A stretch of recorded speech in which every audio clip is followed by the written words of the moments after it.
Relationship advice. Update.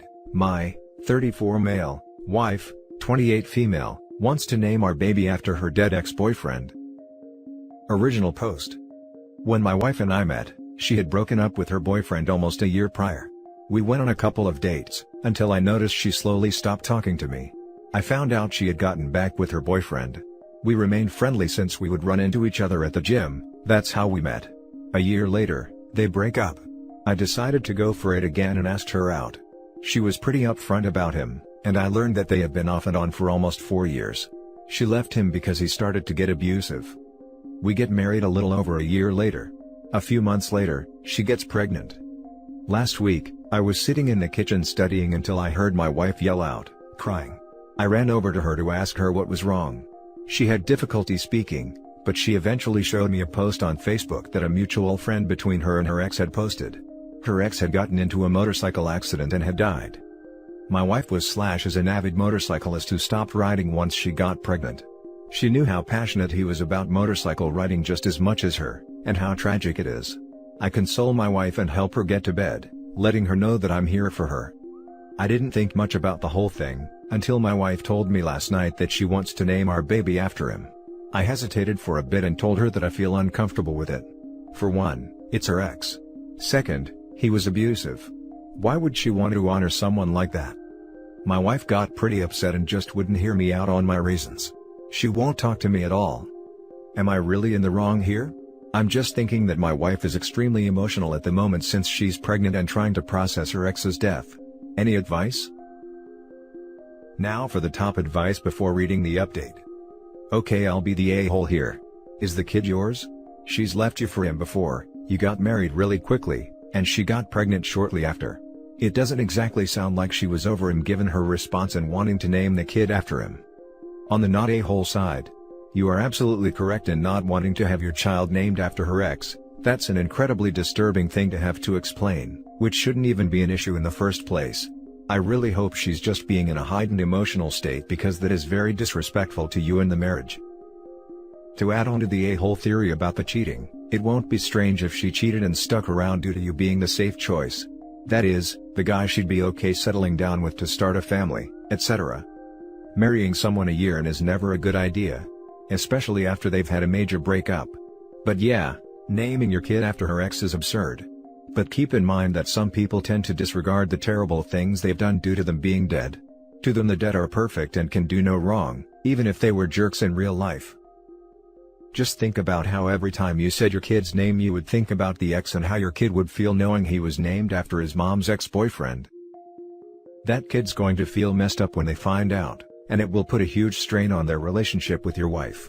OP, please, make sure to have her throw this idea out the window. Red flag. Run, Forrest. Run. And now for the update. Wow, so, this post got a lot more traction than I expected. First of all, I want to thank all of you for your advice and showing your concerns, not just for myself, but for my wife too. It means a lot. Now on to the update.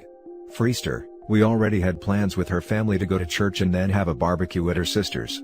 Not wanting her family to see any tension, I saw this as a chance for her to have to speak to me. As we're getting ready for church, I tell her that we need to talk about everything now. She agreed and sat down with me. I did tell her that there is absolutely no way we're naming our baby after her ex, or any of our kids, if we have even more. She agreed and apologized for acting irrational. Also, I know a lot of you suggested that I get a paternity test. I know that I'm 100% the father. I didn't want anyone to get my anxiety up, since while it may seem rational, jumping into an extreme conclusion and making things worse. I thought it out, but I still did ask if she was still in love with her ex and if she did cheat. She adamantly said no. She had already stopped loving him, even before they broke up. She tried to make the relationship work, but she just wasn't in love with him anymore. She described him as not being a good person at all. She apologized for making me feel that way. I told her that I understand she's going through a lot of emotions right now and being pregnant doesn't help at all. But, I had to ask on why she would want to name our baby after him, even after all she has told me. She started to get choked up and was shaking. I told her that she could tell me. She confessed that when her and her ex broke up, the last thing she told him was that she wished he would fall off his bike and die. Also, the bike that he died riding on was a bike that she strongly suggested that he buy, even though it wasn't his first choice. She also talked about how accidentally getting pregnant and her ex suddenly dying is a lot for her to handle. She wasn't expecting to be a mom so soon and her life is about to change when she really didn't want it to. She talked about how she thought we'd travel and that she'd continue racing her motorcycle. Now, she's not even sure if she'd be able to ride again. She actually thought she might be able to ride again once she had the baby, but her ex's death reminded her how much of a risk it is. She doesn't want to risk her life when she has a family. She feels gutted. Regardless, she kept stressing out to me on how she wouldn't change a thing about her life now and that she's happy to be married to me and is going to be a mom. We're the best things that has ever happened to her. Anxiety also runs in my wife's family. My wife gets intrusive thoughts about how her ex died too. It's so bad that she has a hard time sleeping sometimes. After discussing things, she decided that she'll be going into therapy. She has her first appointment this week. Now for some top comments. She's actually feeling survivor's guilt. I went through that when my brother was killed. He died fixing the very truck I co-signed for him. I didn't want him to buy it, but it made him happy. I'm glad that you and your wife overcame that obstacle. Good luck to you and your family. I hope that you too were able to overcome your obstacle. I'm sorry for your loss. I hope you know now that it wasn't your fault. This is like a perfect case study and not taking Reddit's advice at face value. It was pretty obvious from your last post that she was just grieving because someone she was once close with had just died. Yet of course this sub was convinced that she was cheating on you. And no sympathy for that she's also pregnant and of course already had hormones all over the place either, making the grief even worse. It warms my heart that you guys worked it out. You guys seem to have a very mature and loving relationship. These are the kind of updates that I want to see on this sub. Good stuff OP, and congrats on being a father. I'd recommend seeing the movie About Time. It really made me fall in love with the idea of being a father. Now for the next story. My husband, 39 male, destroyed my 31 female dead boyfriend's ring that he gave me. Chris was my first love. His mother and my mother were best friends. From when I was born, he was right by side always being there for me, and I adored him. We were 12 when we had our first kiss and we were 18 when we moved in together. On his 21st birthday, we were out celebrating when he suddenly collapsed. It turns out that he was sick with an aggressive form of brain cancer. Doctors gave him 3 months to live. We opted out of treatment because doctors told us that the possibility for the cancer to be sent into remission was extremely low. We went around the world and shared many memories that I still treasure with my whole heart. I wanted to marry him, but he would always refuse. He asked me, "Why do you want to get married to a dead man? You should live your life and marry someone who will be there for you instead." On his deathbed, he told me that he has something for me. Turns out, he got me a promise ring. He told me that his dying wish was that I remember him, and he promised me that he'll marry me when we see each other again in the afterlife. He passed away right after. His death really impacted me, but I was in the midst of pharmacy exams and as cheesy as it sounds, I wanted him to be proud of me. When our class graduated, I was the valedictorian. I dealt with his death for many years by mainly overworking myself, and I stayed single for all these years. I wore the ring on my pinky finger as the reminder of my dead boyfriend. Years after, I met Mark, who was working in the research facility that I work in. Mark is a doctor. He immediately took interest in me and I in him when I found out that he was working on cancer treatment research. We started dating and took things slow. We've been married for 2 years now. Even so, I still refuse to take my dead boyfriend's ring off of my finger. My husband and I have had arguments about it, but I thought he accepted it. Apparently not. Last night, my husband apparently took the ring off of my finger while I was asleep and destroyed it. The ring looks completely disfigured. He told me that I could move on now and that this will help me forget about my dead boyfriend.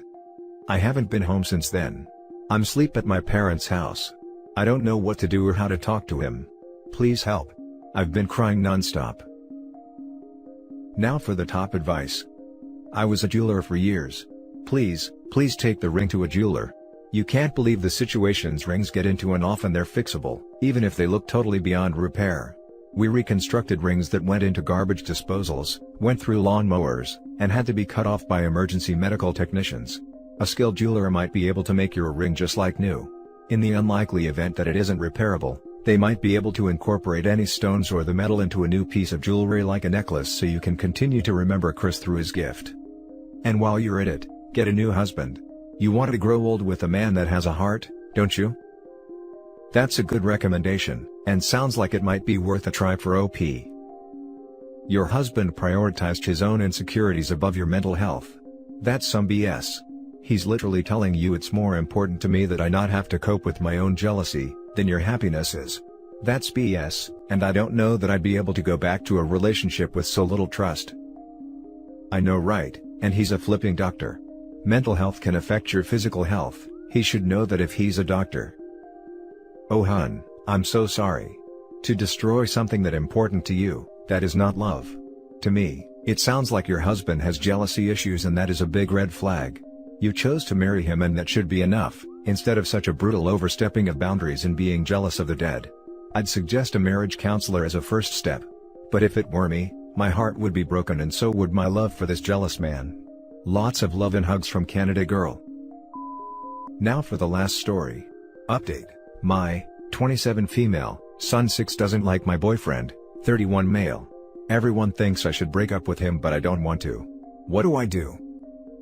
Original post. My husband, my son's dad, passed away when he was 2. I thought I could never date or be with anyone ever again, until I met my current boyfriend a year ago. He is a wonderful person and we got serious pretty quickly. I introduced him to my son about 3 months into dating him, and they got along fine. He is really good with my son and he genuinely enjoys spending time with him. My son was also happy to spend time with him and he got along with him fine. Until about a month and a half ago. I don't know what happened. He went to visit his grandparents for a week, and when he came back, he became quite withdrawn and didn't want to spend time with my boyfriend anymore. He told me that he doesn't want me seeing him anymore. I thought maybe he was just reminded of his dad after spending time with his grandparents. Even though he was 2 when he passed away, I've always tried to make sure he knows about his dad. I thought he would be okay after a few days, but he still hasn't warmed back up to my boyfriend. I think he still does like him, but is apprehensive about spending time with him for some reason. The other day he was really excited and asked me whether my boyfriend will be coming with us to watch a movie, but then seemed to check himself and refuse when I offered to call and ask. I have tried to find out from his why he's being like this and he just says he doesn't know or I just don't want to see him. I am at a loss for what to do. This has been very hard on me and my boyfriend. He has grown quite fond of my son, and this rejection is making us both feel really horrible. My mother and older sister are pressuring me to do what's best for my son and break up with him. My older brother thinks that this will pass, and also that my husband's parents may have said something. I can't imagine them doing something like that. I also think maybe he just needs more time and to just spend more time with my boyfriend, although I also don't want to force him. Am I being selfish? I love my son very very much. But I also don't want to break up with my boyfriend and I also think that he's good for my son. Am I being a horrible mom? Now for the top advice before reading the update. I mean, barring the usual childhood ridiculousness that can occur, sounds like the grandparents said some things. It could have even been inadvertent. I agree 100%. The child probably said how much he likes the guy, and the grandparents got offended. When he visited his grandparents, I am assuming it was his dad's parents. Could they have either intentionally or unintentionally said something to your son about his dad that would make him feel guilty for accepting another man into the father figure role that should have been their late son's? I would ask your son or maybe have a conversation with the grandparents. They may be hurting or feeling slighted by the fact you are moving on and possibly finding a new father figure for your son. You should not have to ruin a really good relationship with what seems like a genuinely caring and loving guy, but ultimately, the relationship with you and your son comes first. I hope you are able to solve this dilemma and everything works out for you. This sounds very likely. This is either something happened between your boyfriend and son when you were not looking, or your son's grandparents want you to be a widow forever. Have they ever spoken to you on this subject? I've asked my son whether my boyfriend did anything or said anything and he denies anything happened. Well, he just says no. Did he do anything to upset you? No. Did he do anything to hurt you? No. Did you have a fight? No. My husband was their only son and it was very difficult for them to accept when he passed away.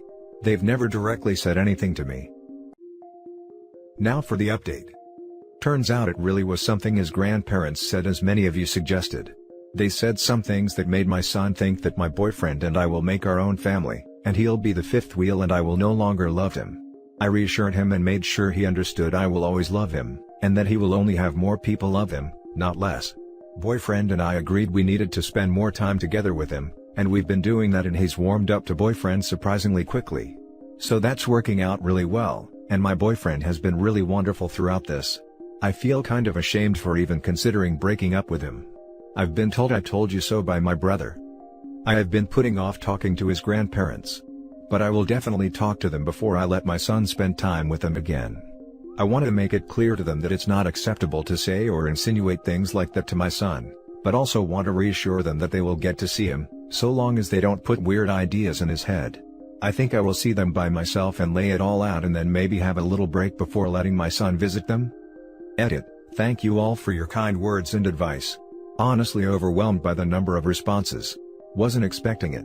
I know many of you think that I should cut his grandparents off, but I honestly don't think they must have said something like that directly to him. Maybe he misunderstood. I will find out for sure when I speak to them. I am taking this very seriously, and it's definitely a possibility depending on how everything goes. Now for some top comments. Yes, I love a good update among all the sad/weird/infuriating ones. Good luck. I wish you and your little family happiness. This place has been on a roll with happy updates recently. Talk to the grandparents, but make sure they don't make your son feel guilty for telling on them if they had told him not to say anything. Then your son may think you lied if he gets in trouble with the grandparents because you promised that he will not get in trouble. Good luck. It's not reasonable or kind to ask a young child to keep a secret. That's not good parenting. They emotionally manipulated your child to try to manipulate you. You shouldn't leave them alone with your son anymore, and make it clear that if they put their own wants above the emotional needs and safety of your child, then they won't be allowed to see him. Yeah, no unsupervised visits until they can prove they're not trying to sabotage you. I'd fear what the next accusation could be. And that's it for this video, guys. If you have thoughts to share, leave a comment below. Don't forget to hit like and subscribe if you like this content. I'll catch you in the next one. Good day, everyone.